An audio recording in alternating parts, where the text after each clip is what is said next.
अस्सलाम वालेकुम और वेलकम टू द अल्टीमेट मर्न Stag mystery course lecture 8। Lecture 7 में हमने देखा था CSS का बेसिक सिंटैक्स। इसके अलावा मैंने आपको 3 मेजर वेज बताई थी जिससे हम CSS को HTML के साथ यूज़ कर सकते हैं। आज की इस वीडियो में हम CSS में सिलेक्टर्स के बारे में देखेंगे कि किस तरह से हम HTML के एलिमेंट्स को टारगेट करके CSS में स्टाइल कर सकते हैं। उसके अलावा हम कुछ बेसिक स्टाइलिंग के बारे में भी सीखेंगे। तो अगर आप भी मेरी तरह एक्साइटेड हैं तो जल्दी से वीडियो को लाइक कर दें और चलें शुरू करते हैं।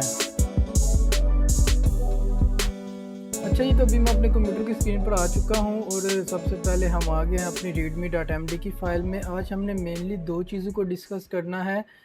एक सिलेक्टर्स के बारे में कि HTML एलिमेंट्स को किस तरह से हम सिलेक्टर की मदद से CSS में स्टाइल कर सकते हैं, और दूसरा बेसिक स्टाइलिंग को सीखेंगे हम CSS में। तो सबसे पहले सिलेक्टर्स की तरफ आते हैं।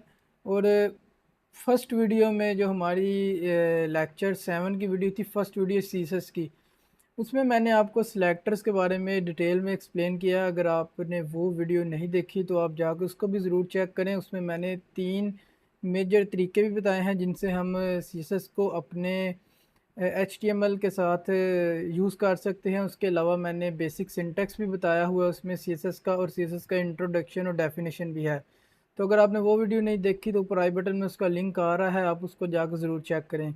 तो अभी मैं अपने हम लेक्चर 8 की तरफ दोबारा वापस आते हैं। सबसे पहले हमारे पास एलिमेंट सेलेक्ट। अब एलिमेंट सेलेक्टर क्या है? Select element based on there HTML tag names. Example P select all P elements.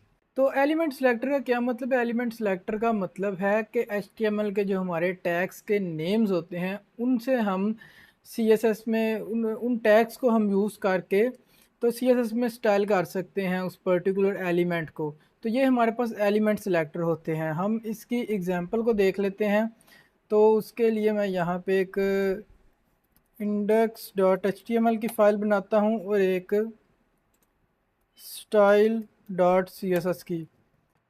तो मैंने आपको 3 तरीके बताए थे CSS को यूज़ करने के, लेकिन जो सबसे ज़्यादा यूज़ होगा और जो सबसे ज़्यादा यूज़ करना चाहिए, मैं तो इसी को प्रेफर करता हूँ कि सेपरेट आपकी फ़ाइल होनी चाहिए। उससे आपका कोड काफ़ी ज़्यादा स्ट्रक्चर रहता है और काफ़ी क्लीन कोड आपको मिलेगा उससे। क्योंकि अक्सर ऐसे होता है कि जब आप किसी भी प्रोजेक्ट पे काम करते हैं तो बाद में वक्ती तौर आपको लगता है, जब आप कर रहे होते हैं, कि आप कहते हैं यार ये तो छोटा सा एक प्रोजेक्ट है, 2-4 पेज हैं या एक पेज है, 2-4 सेक्शन हैं, तो मैं इनलाइन नहीं, चलो मैं इंटरनल स्टाइल यूज़ कर लेता हूँ यहाँ पे ऐसे स्टाइल टैग यूज़ करके।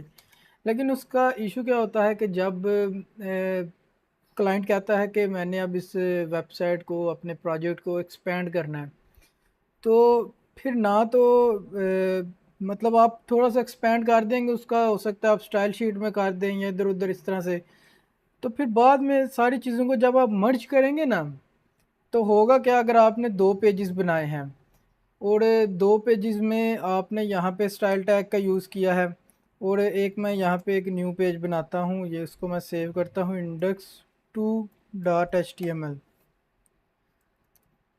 तो मैंने कुछ कोड यहाँ भी लिख लिया है अब स्टाइल का। अब ये जो index2.html में स्टाइल का कोड यहाँ पे लिखा हुआ है ना, ये इसी पेज में चलेगा index2 में। ये index1 में ये index.html में नहीं जाएगा। और यहाँ जो लिखा हुआ है ये इसी पेज में चलेगा, ये index2 में नहीं जाएगा।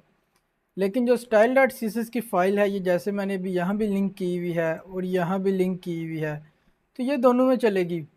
अब होगा क्या? जब आप यहाँ पे इंटरनल स्टाइल यूज़ करेंगे, जब आप यहाँ पे कुछ स्टाइलिंग कर लेंगे, तो आपने अगर H1 को कोई कलर दिया हुआ है और यहाँ भी आपने H1 को कलर दिया हुआ है, तो बाद में अगर आपका क्लाइंट कहता है यार मैंने प्रोजेक्ट को एक्सपेंड करना है, अब एक्सपेंड करना है तो उसमें कुछ चीज़ें हो सकती हैं जो सेम हो।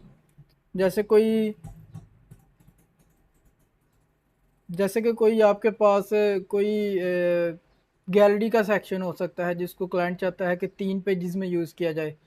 उसके लिए आप क्या करेंगे? आप कहेंगे यार CSS का कोड क्यों कॉपी करना है बार बार। तो मैं ऐसे करता हूँ, एक एक्सटर्नल फाइल बनाता हूँ, सारा कोड वहीं पर रखता हूँ CSS का। तो एक्सटर्नल जब आप फाइल बनाएंगे और यहाँ से आप स्टाइल का कोड इसका उठा के यहाँ पेस्ट करेंगे, इसका उठा के यहाँ पेस्ट करेंगे, तो बहुत ज़्यादा चांसेस हैं कि सेम आपकी स्टाइलिंग जो होगी ना, मतलब आपने अगर H1 को टारगेट करके यहाँ पे किया हुआ है या आईडी या क्लास को टारगेट किया हुआ है, तो वही सेम चीज़ आपने यहाँ भी सेम क्लास या सेम आईडी का यूज़ किया हो इंडेक्स 2 में, तो उसमें होगा क्या कि एक पेज की स्टाइलिंग चलेगी जो आपने की होगी, और दूसरे पेज पे भी जहाँ पे वो आईडी या क्लास सेम होगी तो वहाँ भी पहले वाली स्टाइलिंग चल जाएगी। तो फिर आपको बहुत ज़्यादा इश्यूज आएंगे और फिर आपको दोबारा से अपने कोड को ठीक करना पड़ेगा। और अगर आप कहें कि नहीं मैं हर पेज में सेपरेटली लिख लूँगा और सेपरेट मैं स्टाइलिंग कर लूँगा, हाँ एक ही कंपोनेंट के लिए मैं बार बार सेम स्टाइल लगा लूँगा, तो वो भी बिल्कुल भी अच्छी अप्रोच नहीं है। उससे आपका कोड बहुत ज़्यादा बढ़ेगा। कोड जितना ज़्यादा होगा उतना ही उसको मैनेज करना मुश्किल होगा, उतना ही वो ज़्यादा अपने उतना ही वो आपकी वेबसाइट की स्पीड को रिड्यूस करेगा। तो ये एक छोटी सी टिप थी मैं जो आपके साथ शेयर करना चाहता था, कि जिसके लिए मैं आपको कह रहा हूँ कि style dot C S S को मैं प्रेफर करता हूँ। अच्छा, तो ये मैं अपने ब्राउज़र में आ चुका हूँ, ये आप देखें this is heading H1, this is P tag. तो एलिमेंट सेलेक्टर के बारे में हम बात कर रहे थे। तो एलिमेंट सेलेक्टर क्या है? एलिमेंट सेलेक्टर है select element based on there HTML tag names. तो HTML का टैग नेम अगर मैं इस एलिमेंट को, ये हेडिंग टैग है जो, इसको मैं कलर देना चाहता हूँ, तो मैं कैसे दूंगा? इसके टैग नेम से। टैग नेम क्या है? H1। तो यहाँ पे आगे सिंपली मैं H1 लिखूँगा। आगे से हमारा जो सिंटैक्स है करली ब्रेसिस, उसके अंदर आके मैं कलर जो हमारी प्रॉपर्टी है कॉलन और एंड पे सेमी कॉलन, और इसके अंदर मैं वैल्यू दे दूँगा। तो इस तरह से मैं एलिमेंट सेलेक्टर का यूज़ कर सकता हूँ CSS में। ऐसे ही अगर मैंने P को देना है, ये P एलिमेंट है, तो P एलिमेंट का टैग नेम क्या है? P tag. तो यहाँ पे आके मैं P टैग लिखूँगा, करली ब्रेसिस कलर, और यहाँ पे मैं ब्लू। तो इस तरह से हम एलिमेंट सेलेक्टर का यूज़ करते हैं स्टाइलिंग करने के लिए CSS में। तो इसके बाद हमारे पास बारी है क्लास सेलेक्टर की। तो क्लास सेलेक्टर क्या है? Select element based on their class attribute. Example dot my dash class selects all element with the class is equal to double quotes my dash class double quotes. अच्छा, तो हम class selector के बारे में देख रहे हैं। तो क्लास सेलेक्टर को यूज़ करने के लिए यहाँ पे मैं लिखता हूँ H2 टैग। इसके अंदर मैं लिखता हूँ दिस इज़ हेडिंग 2। तो इसको हम देखते हैं अपने ब्राउज़र में। ओके, ये आ रही है। तो अब इसको स्टाइल करने के लिए हमने यूज़ करना है क्लास सेलेक्टरों को। तो क्लास सेलेक्टर के लिए हमें क्लास चाहिए होती है उस एलिमेंट के अंदर।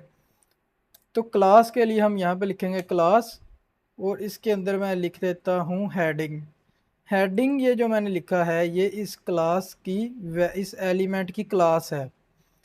तो अब इसको मैं कैसे यूज़ कर सकता हूँ? इसको यूज़ करने के लिए हमें CSS में हम इस तरह से हेडिंग नहीं लिख सकते, क्योंकि इस तरह से जो हम लिखते हैं ना, जैसे ये मैंने P लिखा, H1 लिखा, ये टैग्स हैं। तो टैग्स को हम इस तरह से डायरेक्ट लिख सकते हैं, क्लास को इस तरह से नहीं लिख सकते। क्लास को लिखने के लिए हमें यूज़ करना पड़ता है डॉट। वैसे मैंने यहाँ readme.md की फ़ाइल में आपको ये बताया भी है, डॉट माई क्लास। तो ये माई क्लास क्या है? ये बेसिकली क्लास के अंदर जो वैल्यू है। तो हमें यहाँ पे पहले डॉट लगाना पड़ेगा, उसके बाद अपनी क्लास को लिखना पड़ेगा। हमारी यहाँ पे क्लास क्या थी? हेडिंग। तो हेडिंग को मैंने यहाँ पे लिखा डॉट हेडिंग। अब इसके बाद बाकी सेम स्ट्रक्चर है। यहाँ पे अगर मैं कलर देना चाहता हूँ तो मैं फिर से कलर और एक्वा कलर यहाँ पे इस तरह से दे सकता हूँ। तो ये आप देखिए। तो अब जो यहाँ पे एक कन्फ्यूजन आपके एक क्वेश्चन जो आपके दिमाग में भी आया होगा कि यार क्लास को यूज़ क्यों कर रहे हैं? H2 को यूज़ करते हैं ना डायरेक्ट, क्यों इतना पंगा क्यों डालना है? तो ठीक है, H2 से किया है, चल गया काम। लेकिन पंगा ये इसलिए इतना डाला है, एक और H2 है, दिस इज़ हेडिंग 2 B। मैं कर देता हूँ यहाँ A कर देता हूँ। अब ये देखिए, ये B ये A, मैं चाहता हूँ इसको मैं दूँ यही कलर जो लगा हुआ है, इसको मैं चाहता हूँ रेड कलर दूँ या ब्राउन कलर दूँ या ब्लैक कलर दूँ। वो किस तरह से दूंगा? क्योंकि H2 तो यूज़ कर लिया है मैंने यहाँ पे एक दफ़ा।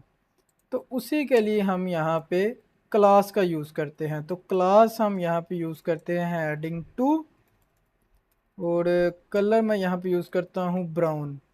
तो हेडिंग टू यहाँ से मैं इसमें हेडिंग टू कर देता हूँ। तो अब आप लोग देखिए, ये देखा है, ये दोनों H2 हैं लेकिन ये दोनों में डिफरेंट स्टाइल है। तो इस तरह से अभी तो हम क्योंकि कलर के बारे में देख रहे हैं तो मैं इसीलिए कलर ही लगा रहा हूँ क्योंकि ये सबसे इजी है। इसके बाद हम बेसिक स्टाइलिंग को जब देखेंगे तो आप कोई भी स्टाइल इस पे यूज़ कर सकते हैं, वो दोनों पे सेपरेटली अप्लाई कर सकते हैं आप।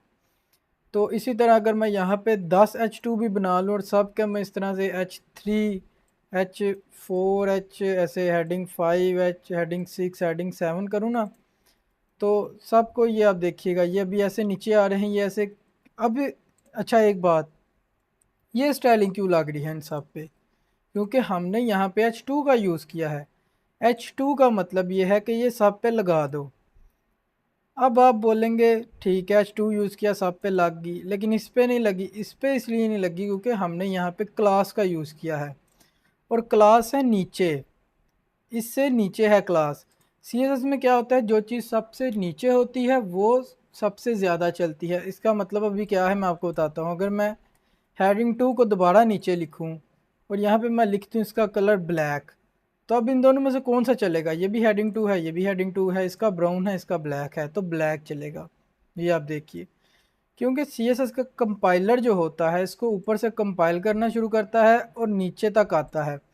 तो जो सबसे नीचे होगा स्टाइल, किसी भी क्लास को, किसी भी टैग को, किसी भी आईडी को, या ग्रुपिंग स्टाइलिंग हुई हुई है, तो जो सबसे एंड पे स्टाइल लगा होगा उस चीज़ को वो चलेगा। अगर मैं यहाँ पे इसको बॉर्डर देता हूँ 1 पिक्सल सॉलिड ब्राउन, तो अब देखिएगा बॉर्डर ऊपर वाला चलेगा क्योंकि नीचे इसमें मेरे पास बॉर्डर नहीं है। लेकिन अगर मैं यहाँ पे आके बॉर्डर को नन कर देता हूँ तो बॉर्डर नहीं आएगा क्योंकि मैंने यहाँ पे बॉर्डर नन कर दिया। बॉर्डर नन या बॉर्डर 1 पिक्सल इसके बारे में हम पढ़ेंगे, लेकिन मैं अभी आपको समझा रहा हूँ। सिर्फ एक दो और हेडिंग टू बनाता हूँ।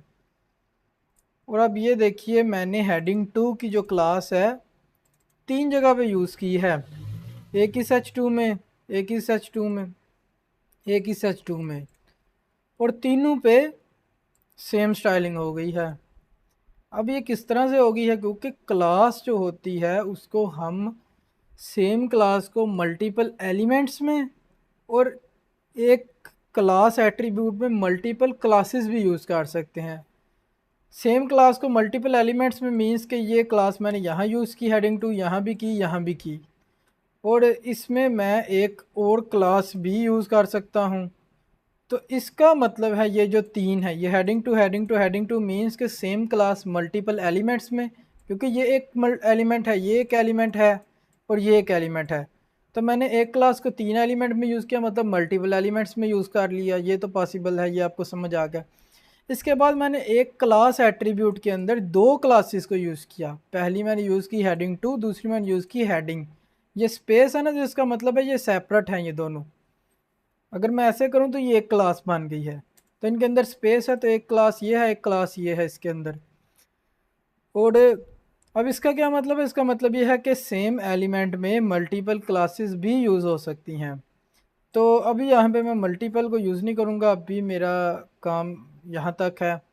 तो यहाँ पे अब देखिए मैंने हेडिंग टू को यूज़ किया इसका, और यहाँ पे हमने एक ही क्लास को यूज़ करके तीनों को स्टाइल कर लिया।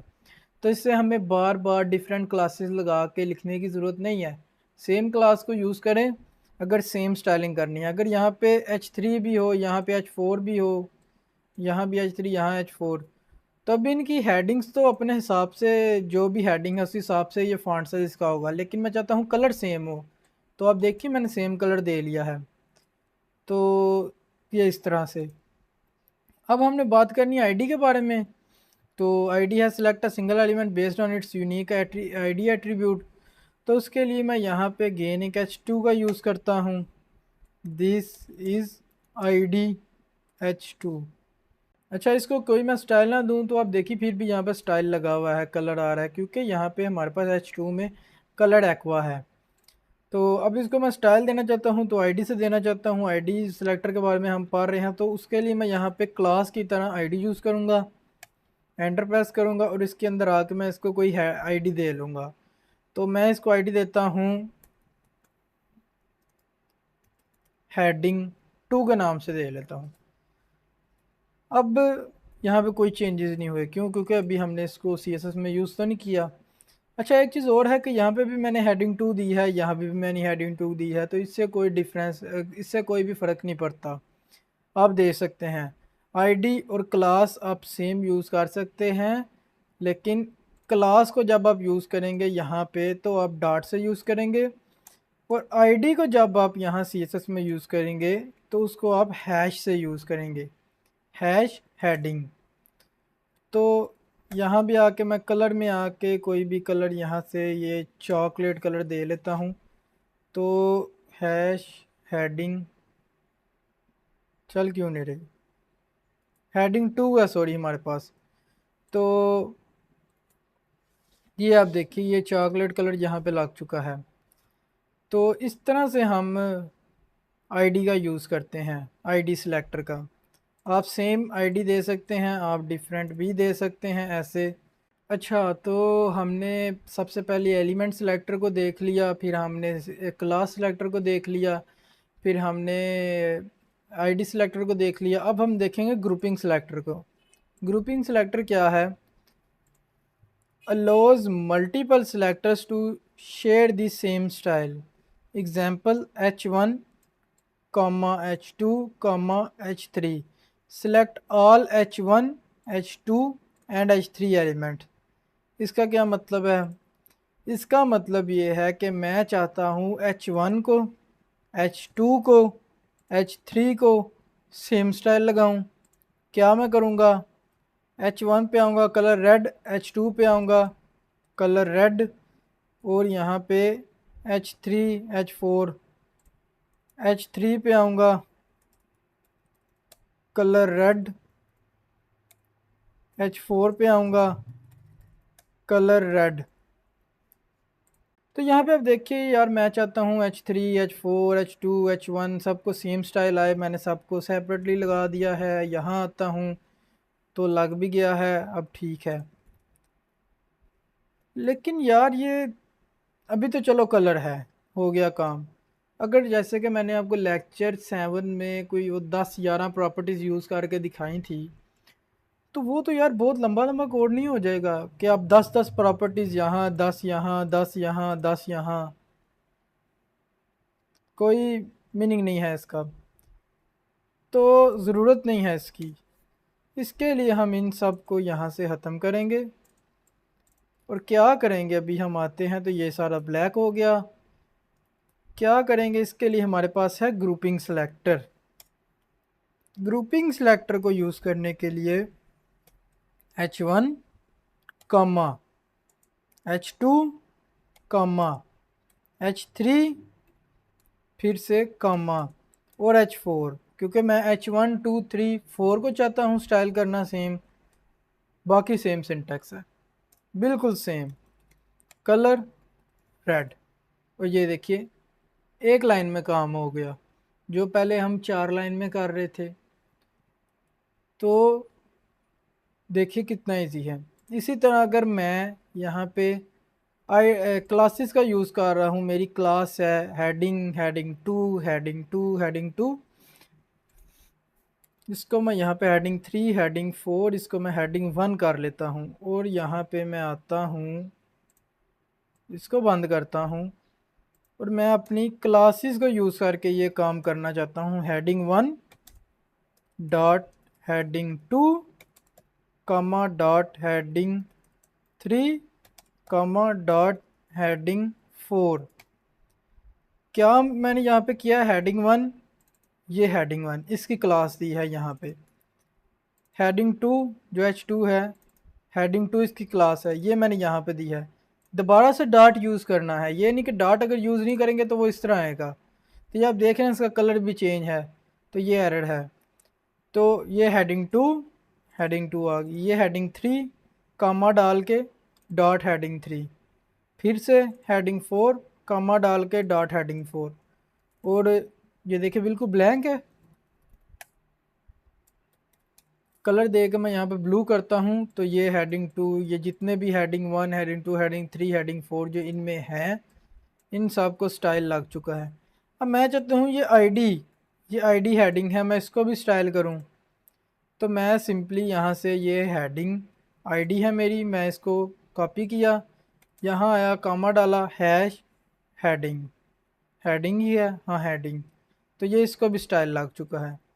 अब यहाँ पे चाहूँ तो मैं किसी, ये H1 जो सबसे ऊपर है ये, क्योंकि ये भी पता क्यों नहीं चल रहे, क्योंकि यहाँ पे मैंने एक एरर छोड़ा है। एरर क्या है, ये कामा, क्योंकि इसके बाद कुछ नहीं आ रहा तो कामे का मकसद नहीं बनता। हम जब भी एग्जांपल्स लिख रहे होते हैं हम कहते हैं फॉर एग्जांपल 1 2 3, तो हम उनके दरमियान में कामा यूज़ करते हैं, लास्ट पे कामा तो नहीं यूज़ करते। तो इसी तरह यहाँ पे मैं क्यों कामा यूज़ करूँ, लास्ट पे इसके कुछ नहीं है, यहाँ तो इसके बाद भी कुछ हो, तो इसीलिए एरर आ रहा था और यहाँ पे CSS कंपाइल करना बंद हो गई थी। तो यहाँ पे मैं आके अब मैं चाहता हूँ कि मैं इस H1 को भी स्टाइल करूँ, सेम स्टाइल करूँ, तो मैं यहाँ पे H1 लिख दूँगा।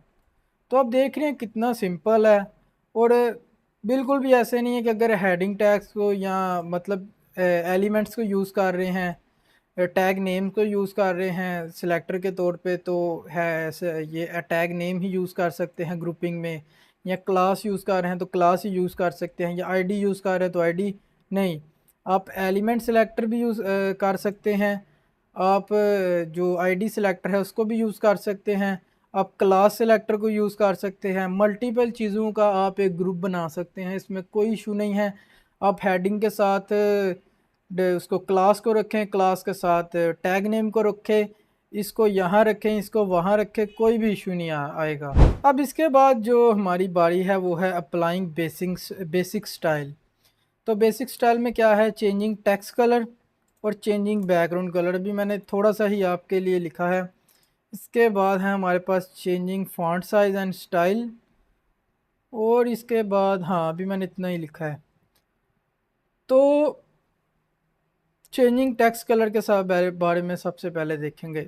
सिलेक्टर्स के बारे में आपको समझ आ गया, और कलर को हम पहले ही यूज़ कर रहे हैं, तो उम्मीद है ये भी आपको समझ आ चुका होगा कि किसी भी चीज़ को कलर देने के लिए सिंपली आपने कलर लिखना है, प्रॉपर्टी, उसके अंदर उसकी वैल्यू, और अगर आपको खुद से नहीं पता इसमें क्या क्या आएगा तो आपने एक दफ़ा ऐसे कर लेना है दोबारा से, और ये आपके पास VS कोड में हंड्रेड्स ऑफ कलर्स आ रहे हैं, ये देख रहे हैं। कोई भी कलर आप यहाँ से यूज़ कर सकते हैं। अब मैं चाहता हूँ मैं येलो में कोई शेड यूज़ करूँ, या येलो तो हाँ येलो में ही करते हैं, येलो। तो मैं यहाँ से येलो सेलेक्ट करता हूँ। अब ये येलो यार मुझे पसंद नहीं आया, मैं चाहता हूँ थोड़ा सा डार्क हो, ऑरेंज ऑरेंज टच में जाए ये चीज़। यहाँ पे आऊँगा, यहाँ पे ये कलर आ रहा है ना, इसके ऊपर मैंने आके अपना माउस छोड़ा, ये मेरे पास कलर पिकर आ गया। CSS का अपना कलर पिकर है इसमें VS कोड में।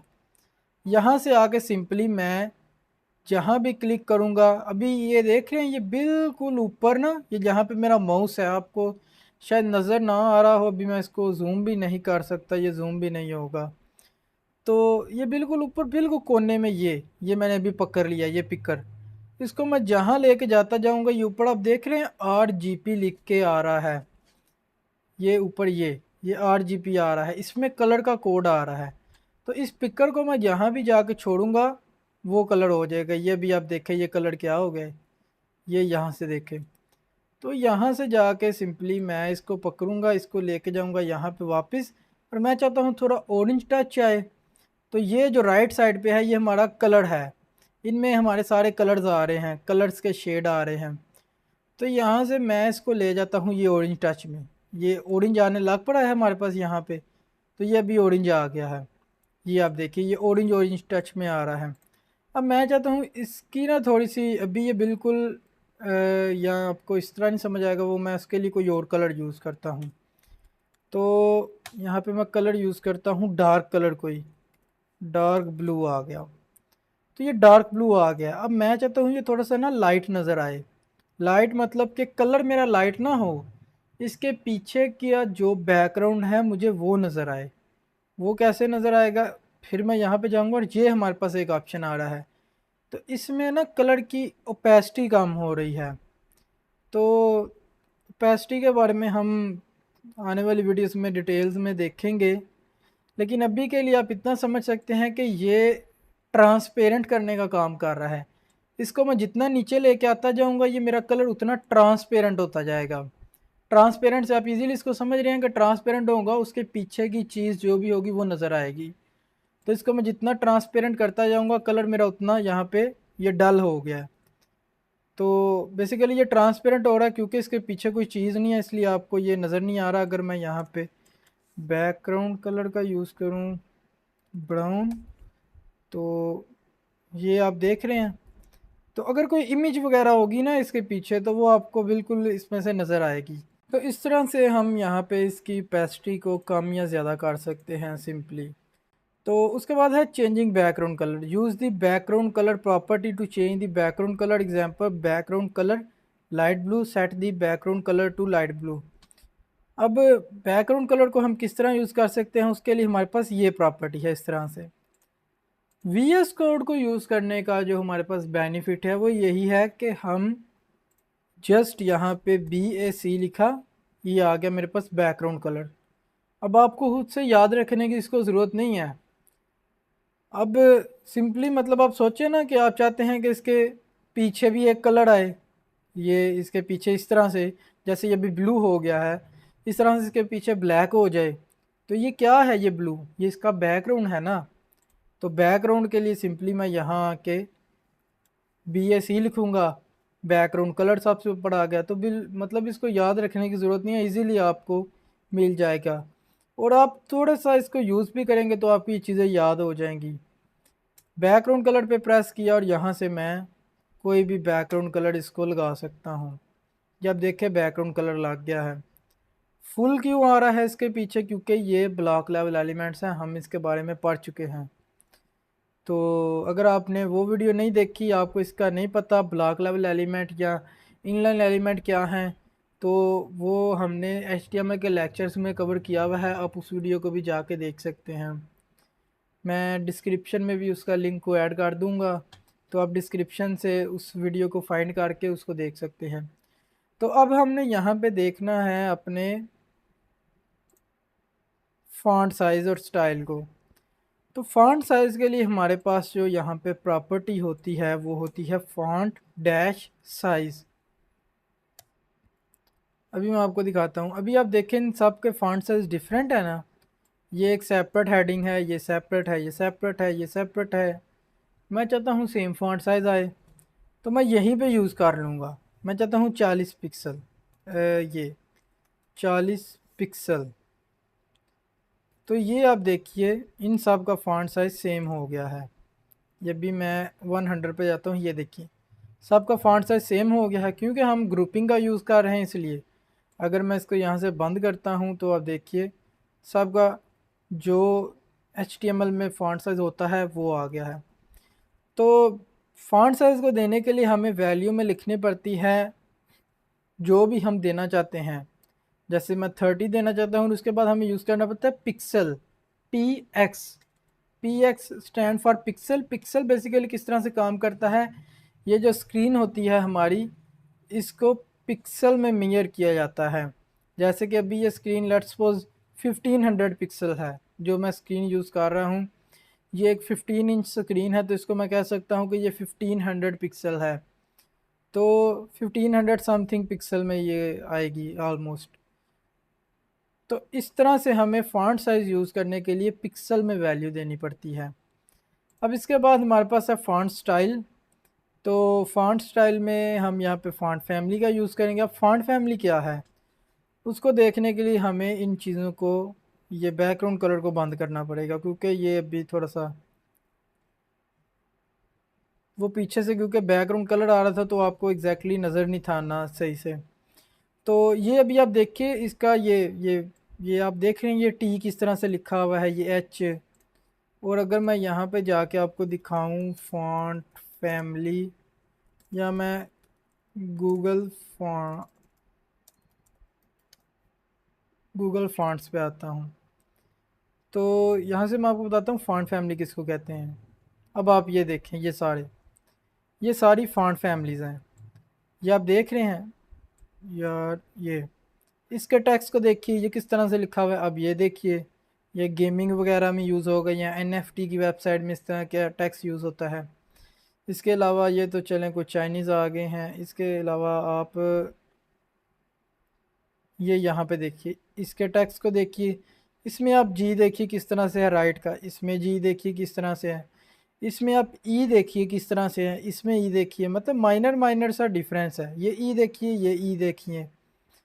तो अब ये देखिए ये किस तरह से है, ये थोड़ा सा ऐसे हाइट में ज़्यादा बड़ा है और विड्थ में कम है और ऐसे साथ साथ जुड़ा हुआ है। तो ये देखिए ये कितना इसमें स्पेसिस है इनके दरमियान, ये हैज़ के दरमियान स्पेस है और इसके दरमियान स्पेस बिल्कुल भी नहीं है। तो ये बेसिकली सारी फॉन्ट फैमिलीज़ हैं। तो अब फॉन्ट फैमिली को यूज़ करने के लिए हमारे पास यहाँ पे प्रॉपर्टी, जो प्रॉपर्टी है सीएसएस में वो है फॉन्ट फैमिली के नाम से।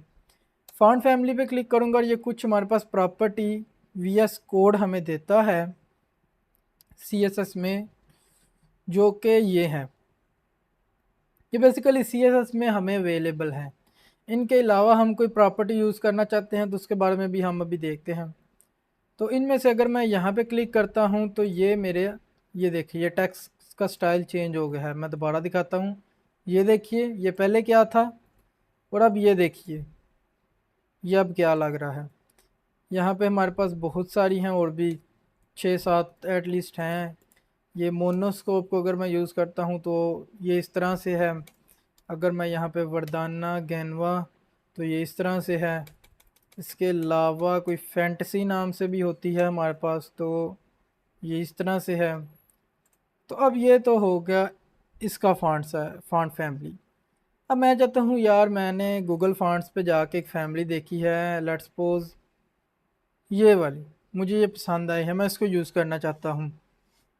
उसके लिए मैं क्या कर सकता हूँ, क्लिक करूँगा इस पर, ये ओपन हो गई है। इसका नाम है रोबोटो मोनो। इसको यूज़ करने के लिए यहाँ से सबसे पहले तो मैं फ़ॉन्ट साइज़ को भी सिलेक्ट कर सकता हूँ, जो कि स्टैंडर्ड मेरा फ़ॉन्ट साइज़ आएगा फिर। लेकिन मैं इसको यूज़ नहीं करूँगा क्योंकि मैं चाहता हूँ मैं हर एक एलिमेंट को डिफरेंट फ़ॉन्ट साइज़ दूँ, क्योंकि कहीं पे मेरी हेडिंग हो सकती है, कहीं पे मेरा पैराग्राफ हो सकता है। तो हेडिंग और पैराग्राफ में डिफरेंस तो जो मेन आता है वो तो फ़ॉन्ट साइज़ का ही आता है ना, कि पैराग्राफ छोटे लफ्ज़ों में लिखा होता है, उसका साइज़ छोटा होता है, हेडिंग का बड़ा होता है, तभी तो उनमें डिफरेंस का पता चलता है। तो मैं इसको मतलब इतना यूज़ नहीं करूँगा। ठीक है, ये जहाँ भी है इसको छोड़ देंगे। तो यहाँ से मैं आके जी मैं यूज़ करना चाहता हूँ किसी को भी, तो मैं यहाँ से क्लिक करूँगा ये ऊपर गेट फॉन्ट पे। गेट फॉन्ट पे मैंने क्लिक किया तो ये मेरे पास दो ऑप्शन आ रहे हैं। गेट एम्बेड पे क्लिक किया, यहाँ भी दो ऑप्शन है। अच्छा, सबसे पहले तो ऊपर आ रहा है ये web Android iOS Flutter. Flutter क्या है? फ्लटर ऐप डेवलपमेंट के लिए लैंग्वेज है। हम फ्लटर में नहीं हैं, हम ऐप डेवलपमेंट नहीं कर रहे, इसको छोड़े। iOS क्या है? आईफोन के लिए, ये भी ऐप डेवलपमेंट के बारे में बात कर रहा है, हम वो भी नहीं कर रहे। एंड्रॉयड ऐप डेवलपमेंट, फ़ोन में जो ऐप्स होते हैं वो भी नहीं कर रहे। वेबसाइट, हम वेबसाइट में हैं, हम इसी को यूज़ करेंगे। इसमें हमारे पास दो ऑप्शन है, पहला है लिंक, दूसरा है इंपोर्ट। तो लिंक को अगर हमने लिंक को यूज़ करना है तो हमें ये सारा कॉपी करना होगा यहाँ से, और यहाँ आके अपने HTML में जहाँ मैंने आपको बताया था हेड टैग के अंदर हम सारा कुछ पेस्ट करते हैं, थर्ड पार्टी लिंक्स। यहाँ पे मैंने पेस्ट किया, ये हमारे पास ये तीन आ गए, यहाँ से लेके तो यहाँ तक ये तीन हमारे पास लिंक आ गया। अब इनको मैंने यूज़ करना है तो मैं यहाँ पे आऊँगा, ये मेरे पास इसका कोड आ रहा है, ये फॉन्ट फैमिली सबसे ऊपर जो कोड है, ये फॉन्ट स्टाइल वेट, ये इसको छोड़ दें, हमें सिर्फ फॉन्ट फैमिली चाहिए। ये इसका बेसिकली नाम है जिससे हम इसको टारगेट कर सकते हैं। जैसे हमने यहाँ पे ये फैंटेसी मोनोस्कोप किया था ना, वो भी एक नाम था उनका। तो यहाँ नाम उसका जो है ना वो हमने वहाँ से लेना है। अब ये नाम मैंने इसका ले लिया है, तो अब मैंने इसकी फॉन्ट फैमिली को यूज़ कर लिया है यहाँ पे रोबोटो मोनोस्कोप। अब ये मैंने यहाँ पे ये डबल कोट्स का यूज़ किया, ये यहाँ पे कामा का। तो ये मैंने आपको अभी दिखाया भी है कि ये सारा कुछ मैंने यहाँ से कॉपी किया है, ये यहाँ से, ये मैंने खुद से नहीं लिखा कुछ भी, ये यहाँ से कॉपी करना है, कोई याद रखने की ज़रूरत नहीं है, कोई किसी चीज़ की ज़रूरत नहीं है। जस्ट यहाँ से ऐसे गया, सिलेक्ट किया, कॉपी किया, पेस्ट किया, काम हो गया। ये यहाँ पे अभी हम देख लेते हैं। ये आप देखिए फॉन्ट फैमिली लग चुकी है। अगर मैं आपको डिफरेंस इसमें दिखाऊं किस तरह से, मैं बताता हूँ। तो उसके लिए मैं यहाँ पे अपने CSS में जाता हूँ, यहाँ से इसको उठाता हूँ और मैं इसको जस्ट हेडिंग 1 पे लगाता हूँ। यहाँ पे इसको मैंने पेस्ट किया। तो ये आप देखिए डिफरेंस, ये सिर्फ इस पे लगी हुई है और ये हमारा जो बाय डिफ़ॉल्ट फॉन्ट फैमिली चल रही है ब्राउज़र में, वो ये है, ये वाली। तो इस तरह से हम फॉन्ट फैमिली को यूज़ कर सकते हैं। तो दोबारा से रीकैप करते हैं, आज हमने क्या क्या सीखा। सबसे पहले हमने सिलेक्टर्स के बारे में देखा। टाइप्स ऑफ सिलेक्टर्स, हमारे पास 4 टाइप्स हैं सिलेक्टर्स को यूज़ करने के लिए। सिलेक्टर्स, एलिमेंट सिलेक्टर जिसमें हम टैग नेम को यूज़ करते हैं। क्लास सिलेक्टर जिसमें हम क्लास की क्लास एट्रीब्यूट जो होता है एलिमेंट के अंदर, उसकी वैल्यू को यूज़ करते हैं। उसके अलावा हमारे पास आईडी सिलेक्टर है जिसमें हम आईडी एट्रीब्यूट के अंदर जो हमारी वैल्यू होती है हम उसको यूज़ करते हैं। उसके अलावा हमारे पास यहाँ पे ग्रुपिंग सिलेक्टर है जिसमें हम मल्टीपल एलिमेंट्स या उनमें आईडीज़ या क्लासेस या तीनों को हम यूज़ कर सकते हैं या किसी दो को यूज़ कर सकते हैं। कोई इनका मतलब सॉर्टिंग नहीं है कि हम इसको पहले आईडी को यूज़ करें या इस तरह से हम इसको सॉर्ट करें, कोई चीज़ नहीं है। मतलब हम किसी को भी कहीं भी यूज़ कर सकते हैं। आईडी को पहले लिख सकते हैं, ग्रुपिंग की बात कर रहा हूँ, ग्रुपिंग में आईडी को पहले लिख सकते हैं, क्लास को बाद में। तो इन सब को यूज़ करके हम किस तरह से ग्रुपिंग जो स्टाइल है वो कर सकते हैं। इसके बाद हमने अप्लाइंग बेसिक स्टाइल्स के बारे में देखा जिसमें हमने 3 चीज़ों को सीखा। सबसे पहले हमने कलर को देखा, कलर को हम किस तरह से अप्लाई कर सकते हैं। इसके बाद हमने दूसरे नंबर पे बैकग्राउंड कलर को देखा और बैकग्राउंड कलर के बाद हमने फ़ॉन्ट फैमिली को देखा जिसमें मैंने आपको बताया कि आप किस तरह से गूगल फ़ॉन्ट से भी कोई भी फ़ॉन्ट लेके उसको यूज़ कर सकते हैं। तो उम्मीद है आपको वीडियो पसंद आई होगी। अगर आपको ये कोर्स वाकई ही अच्छा लग रहा है तो आप कमेंट ज़रूर किया करें, क्योंकि मैं देख रहा होता हूँ यूट्यूब के एनालिटिक्स में तो ऑलमोस्ट 60% बंदे हैं जो कि जिन्होंने चैनल को सब्सक्राइब भी नहीं किया हुआ और ये कमेंट भी कोई 1-2 बंदे ही कर रहे होते हैं।